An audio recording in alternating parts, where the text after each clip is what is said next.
Más de uno en Onda Cero.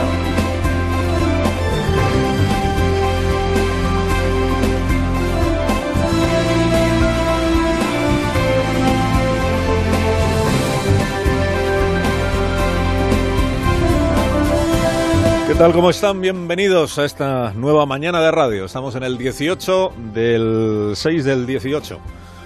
O sea que se nos va acabando la primavera. Estamos en el 18 de junio, que es el día en el que el presidente inesperado del gobierno de España, el señor Sánchez, va a dar su primera entrevista. 2 semanas después de haberse estrenado en el Palacio de la Moncloa, comparece el presidente esta noche en la televisión pública. Televisión española, 10 de la noche. En esto Pedro Sánchez ha innovado poco. Bienvenida sea la exposición pública en un dirigente que ha hecho bandera de la transparencia y al que la oposición le estaba reprochando estos últimos días que no apareciera para explicar nada de lo que estaba pasando, incluida la dimisión de uno de sus ministros. Ha hecho bandera Sánchez de la transparencia, como hizo y ha hecho bandera de la transparencia Pablo Iglesias, con el que Sánchez estuvo un rato largo el jueves en el Palacio de la Moncloa, aunque ninguno de los dos contó ni media palabra de que se habían visto. Cuando eres presidente, no necesitas reservados de restaurantes para verte con nadie. Aunque siempre habrá alguien que ha visto a Pablo por las instalaciones de la Moncloa y acaba contándolo para que se sepa. Bueno, Sánchez empezará hoy a dar explicaciones a la opinión pública en esta entrevista que van a realizar Ana Blanco y Sergio Martín. Empezará a dar explicaciones de las decisiones que ya ha tomado como presidente, el gobierno que ha constituido, el ministro que le ha dimitido, Huerta, el ministro que está en el gabinete imputado, el señor Planas, la acogida del barco Aquarius con sus 629 rescatados, la próxima reunión que va a tener con Joaquim Torra, presidente catalán, el plan que tiene el presidente Sánchez para esto que su ministra de Justicia, la señora Delgado, llama desinflamar la cuestión catalana. ¿En qué consiste eso de desinflamar? Y Franco, naturalmente. Franco, es decir, lo que piensa hacer el señor Sánchez con lo que queda de Franco en el Valle de los Caídos. Esta intención de exhumar sus restos mortales y convertir el Valle de los Caídos en otra cosa, en un centro para la memoria, ¿no? El presidente Sánchez, presidente inesperado, que carece de prisa para convocar elecciones generales, aspira a exprimir este año y medio largo que queda de legislatura para ganar apoyo social, pescando, digámoslo así, entre quienes votaron la última vez a Ciudadanos y quienes votaron la última vez a Podemos. Hasta ahora ha combinado Pedro Sánchez la idea de estabilidad y reformismo moderado que transmitió al elegir a sus nuevos ministros, con algunas medidas concretas que conectan con asuntos de los que hizo bandera la izquierda en la oposición y el propio Sánchez, a saber, el feminismo, la inmigración y ahora la memoria histórica. Una memoria que nos hace más fuertes. Sobre el recuerdo de aquellas víctimas, de los muertos de un régimen infame, tenemos el deber de construir una memoria que no vuelva a dejar a nadie fuera. A Pedro Sánchez nadie podrá quitarle ya el título de primer presidente que tuvo más ministras que ministros, ni el de primer presidente que ofreció España como destino para un barco lleno de inmigrantes náufragos, y si se cumplen sus planes, también será, en breve, el primer presidente y el último que desahució a Franco del Valle de los Caídos. Hoy va a confirmar su intención de sacar de allí los restos del dictador, con el visto bueno de la familia, con el visto bueno de la Iglesia, del obispo Osoro. Hoy el diario La Razón ya adelanta que la Iglesia no se va a oponer. Hoy confirmará, por tanto, su intención de convertir el Valle de los Caídos, que es un monumento feo, pero monumento, en un memorial a las víctimas de la guerra civil y a las víctimas de la dictadura franquista. Miren, hace ahora 13 meses, mayo del año pasado, el Grupo Socialista ya propuso todo esto en el Parlamento de nuestro país y la votación fue abrumadoramente favorable a sacar de allí a Franco. Votamos a continuación la proposición no de ley del Grupo Parlamentario Socialista sobre la efectiva aplicación y desarrollo de la Ley de Memoria Histórica. Presentes 339, sí 198, no 1, abstenciones 140. En consecuencia, queda aprobada la proposición no de ley. Votó a favor el PSOE, votó a favor Podemos, votó a favor Ciudadanos. La mayoría fue abrumadora. El PP se abstuvo.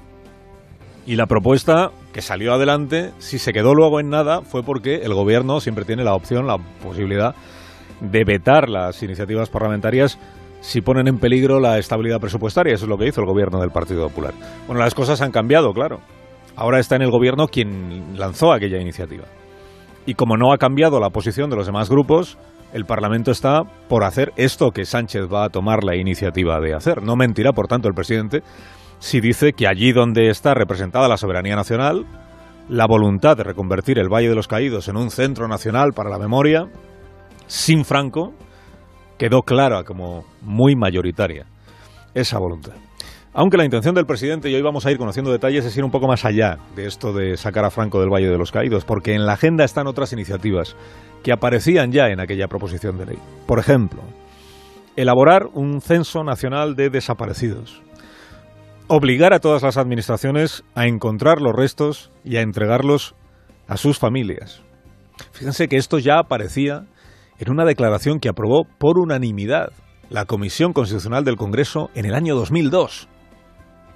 Hace 12 años el Parlamento ya se pronunció en aquella ocasión de manera unánime, con el visto bueno también del Partido Popular, ya condenó la sublevación militar del año 36 y ya se comprometió a localizar a los desaparecidos y entregar sus restos a las familias, ¿no?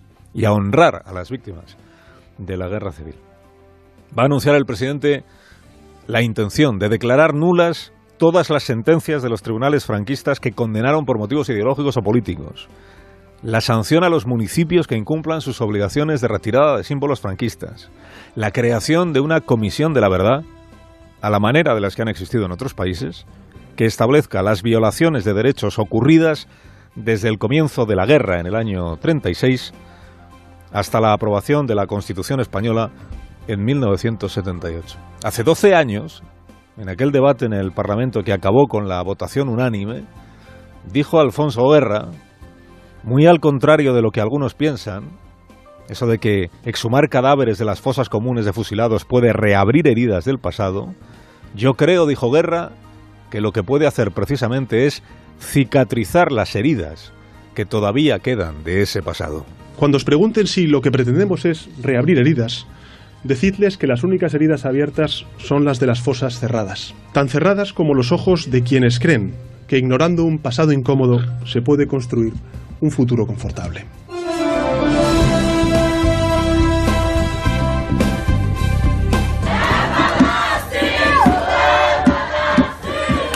Llegó el Aquarius ayer a Valencia. Hoy amanecen los rescatados en centros de acogida, 629 personas rescatadas en el Mediterráneo cuando iban o intentaban llegar hasta Europa a través de Sicilia. Hubo un gran despliegue de medios de comunicación sobre todo, y de ministros, ayer en Valencia para ver cómo se desarrollaba la labor de acogida de estas como si fuera lo nunca visto en España.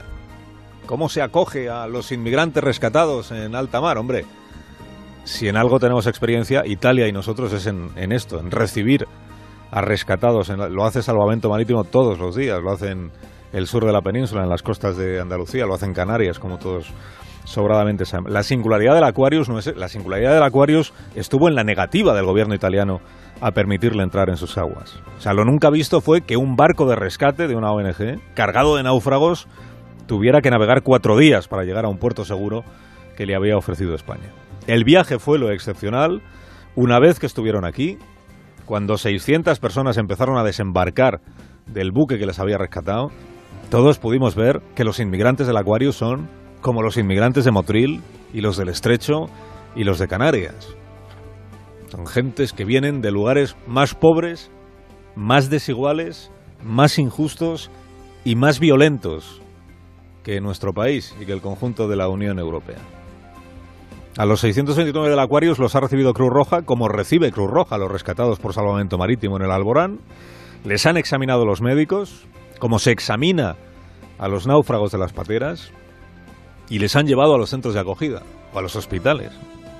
Hay centenares de profesionales que patrullan cada día el mar, que lo sobrevuelan, que reciben a los inmigrantes en puerto y que se hacen cargo de ellos con extraordinaria humanidad y profesionalidad, todos los días desde hace muchas décadas.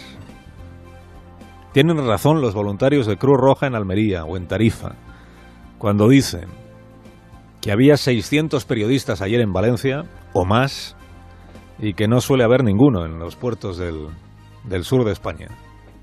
Ni periodistas ni ministros. Claro, es que en esto consisten los símbolos. Ese barco que no hace un trabajo distinto del que hace la flota de salvamento marítimo, de guardamares y de salvamares, ese barco no hubiera sido símbolo si Salvini no le hubiera prohibido el desembarque. Es Salvini el que lo convirtió en un icono. Ahora la pregunta es si el icono se diluye, como pasó con otros, o si se abre camino el debate en Europa, como quiere pensar el presidente de Médicos Sin Fronteras en España. Sabemos que el Aquarius de alguna forma ha disparado una discusión política en Europa que necesariamente tiene que concluir en soluciones mucho más humanas, mucho más solidarias con las personas que se lanzan al Mediterráneo. Personas que a veces son rescatadas y que a veces lamentablemente se ahogan. Les recuerdo que hay 43 personas que permanecen desaparecidas en el mar de Alborán a esta hora de la mañana. Carlos Alsina en Onda Cero.